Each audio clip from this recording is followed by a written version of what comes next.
So today we are going to be releasing mason bees all throughout Tacoma, and these are our supplies. Different types of hives are made from bamboo, blocks of wood cut into slats, and then this hexagon one is for multiple types of pollinators. I tried out themes today. So these are the materials we're going to use. You want to look for not disgusting containers and sort through them to make sure that you have a matching lid for each one. It's really important that they seal tightly. So I decided to try out a couple of different types of containers just to see what would work best. So those are my selections. Next, you need to clean them out really well. Like I said, pick one without many residues, but then you want to remove all the odors. So make sure to scrub it all over good and rinse the soap off well. So now get your 1/2 inch spade bit, drill, and some spray paint, and head outside. Make sure that you have a lot of ventilation so that way you're not inhaling the fumes. You also want your containers to be dry. So use a towel or leave them dry for a while, but the paint will not stick. And you want to be able to hold on to the container well whenever you're using the drill bit. Make sure that you have a good textured background or you have something that can brace your object. I chose to put mine flat on the ground so that it could sink into the grass.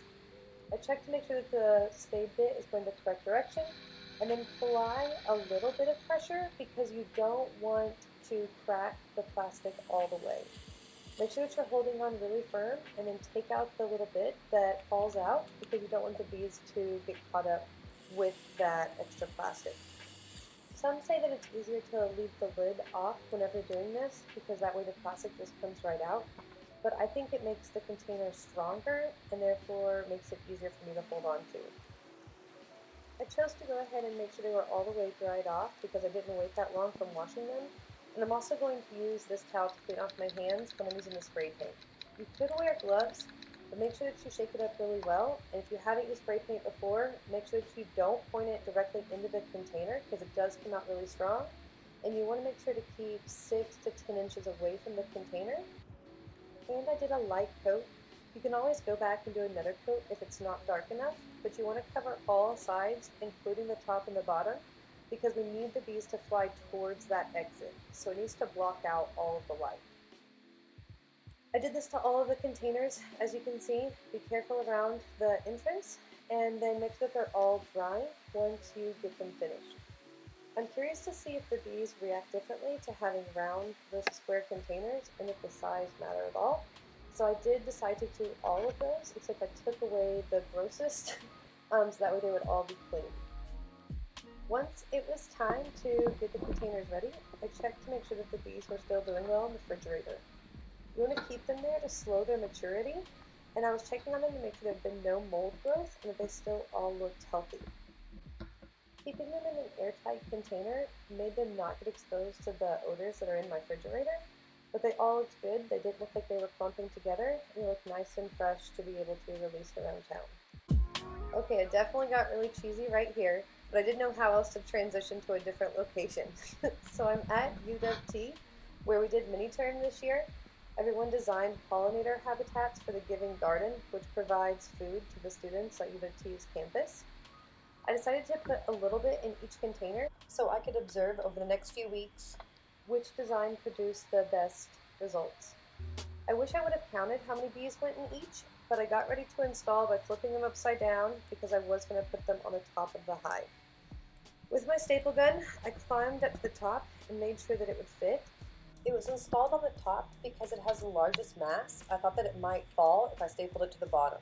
First I stapled in the lid. I only used a few staples because I didn't want the lid to crack and let in harmful elements like rain or moisture, or predators for that matter. After getting them all situated, I went ahead and pressed the lid down, and I made sure that the exit pointed towards the most sunlight. And it was dark enough for sunlight not to penetrate through. Since we have multiple habitats at this site, I decided to go ahead and put up another container as well. Ideally, I would have used another square container because then I could have used it as a control to see which grew better, an area in more sunlight or less sunlight. But because of this water pipe coming down, I wasn't able to staple in a square container. It wouldn't fit. This round one, you want to make sure that you're only filling up the bottom half with the bees. So then I go ahead and try to get approximately the same amount of bees as before. I gently place them onto a lid. You could put the cocoons one by one into the container, but you want to make sure not to damage the bee inside. Now I headed to Hilltop. This is at Hilltop Urban Gardens, which serves the neighborhood. We put in mason bees next where we had honeybees this past spring. I tried the round one here. Since it's swinging, I made sure that the lid was the tightest. This habitat was mounted much more securely, but I am worried about the mason bees because we're not able to open this one to clean off their cocoons. It's nice to do a bleach rinse with them every spring before they hatch, making sure that parasites aren't present and they have a healthy start. Back at the house, these are the 3 different types of habitats that we had, and so I decided to go ahead and use the rest of the mason bees to test out which of these 3 habitats the mason bees prefer. Lastly, I placed the mason bees in the sunniest but yet protected location so they wouldn't get rained on. Let's see what they like. Now, as always, enjoy a musical journey.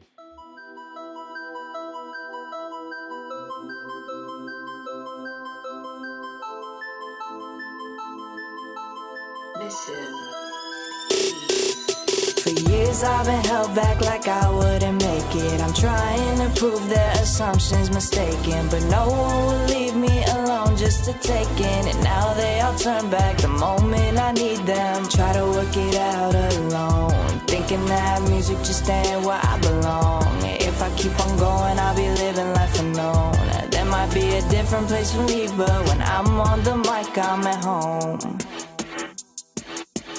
Years I've been held back like it's grade school and I'm that fast. See, I'm always running, but I'm doing laps, not going forward when I'm on a track. When they climb the mountain, they all fall back, and they hit the dirt, they don't call back, cause they all give up like they don't want that. And it's sad to see, cause it weren't that bad. Man, I can't tell you how many times I climbed to the top just to fall from the zone. But every single time I always to the throne, I did the shit all on my own. So every single time that I crashed to the ground, I'd relearn all that I know. Now every single time that I start to climb, I'm just told that I should just go. I've been saving up to build a studio, I dropped 3K to record at home. Just spend my time going off the dome in a crowd of people going toe to toe. It was cutthroat, now I'm blood soaked like that one note that I once wrote. Now my time was wasted, I was trying to make it in a tugboat, but it don't float cause for years I've been held back like I wouldn't make it. I'm trying to prove their assumptions mistaken, but no one will leave me alone just to take in. And now they all turn back the moment I need them. Try to work it out alone, thinking that music just ain't where I belong.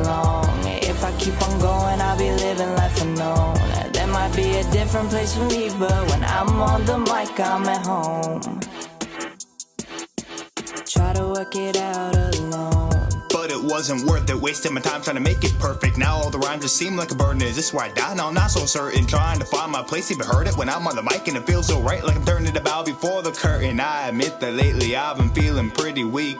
With the music I've been working on it steadily, and now the weight of will I make it is gaining heavily. So now I gotta risk it. If I fall, it's temporary, cause I'm a blow in a minute. I'm taking so when I finish going to diminish anybody trying to keep me out again. So I'm spitting really fast. I want to break through my limits and kill syllables in digits per second. I was afraid that when I went up I was going to hear crickets. Everybody was a critic to everything I was spitting. I was getting a little nervous, I admit it, but I did it. So forget if you ever try to stop where I'm headed. For years I've been held back like I wouldn't make it. I'm trying to prove their assumptions mistaken, but no one will leave me alone just to take in. And now they all turn back the moment I need them. Try to work it out alone, thinking that music just ain't where I belong. If I keep on going, I'll be living life unknown. And there might be a different place for me, but when I'm on the mic, I'm at home. For years I've been held back like I wouldn't make it. I'm trying to prove their assumptions mistaken, but no one will leave me alone just to take in. And now they all turn back the moment I need them. Try to work it out alone, thinking that music just ain't where I belong. If I keep on going, I'll be living life unknown. There might be a different place for me, but when I'm on the mic, I'm at home.